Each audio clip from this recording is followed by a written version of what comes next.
پاکستان کے لوگوں کو یہ تو وہ بہت فرینڈلی ہے، اور وہ ضرور چائے کے لیے بلانا چاہتے، کھانا کھانے کے لیے بلانا چاہتے. کپڑے مجھے بہت پسند ہے ادھر، اور کھانا بہت مزیدار ہے. مجھے دال چاول بہت ہے یا کڑھائی.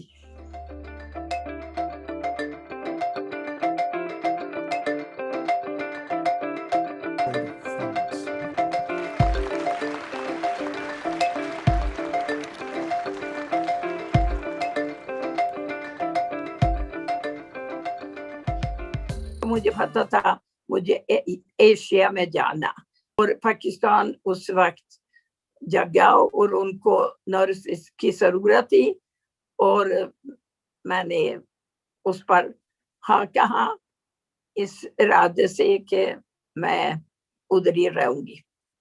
جب پاکستان آئے تو مجھے پتا تھا کہ سب کچھ فرق ہونا،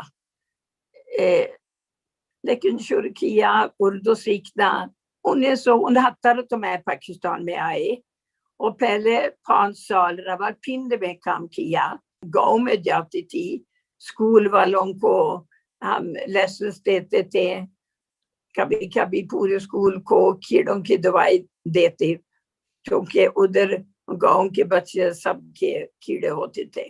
جب پاکستان میں آپ نے ٹائم گزارا، پہلے جب آئیں تو پاکستان کے بارے میں کیا سوچتی تھی؟ کیسا لگا آپ کو پاکستان؟ شروع سے تو میں بہت خوش تھی، ادھر کام سے بہت خوش، لوگوں سے بہت خوش.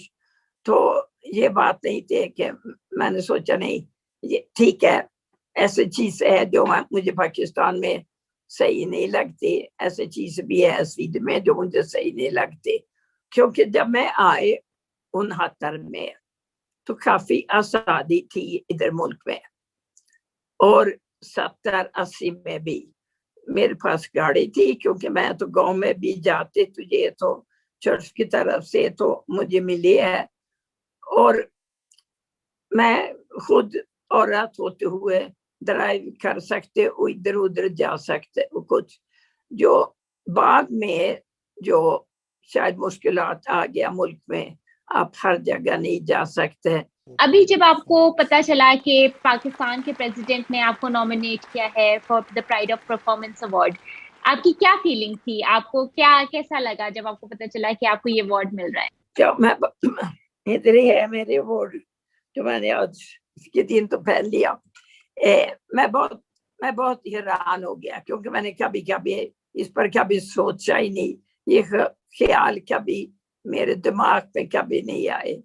میں پاکستانی لوگوں سے شکریہ بھی ادا کرنا چاہتی ہوں، پریزیڈنٹ صاحب ضرور، لیکن دوسرے بھی جو یہ ایوارڈ مجھے دے دیا. اور پاکستان میرے خواہش ہے کہ وہ ترقی کرے،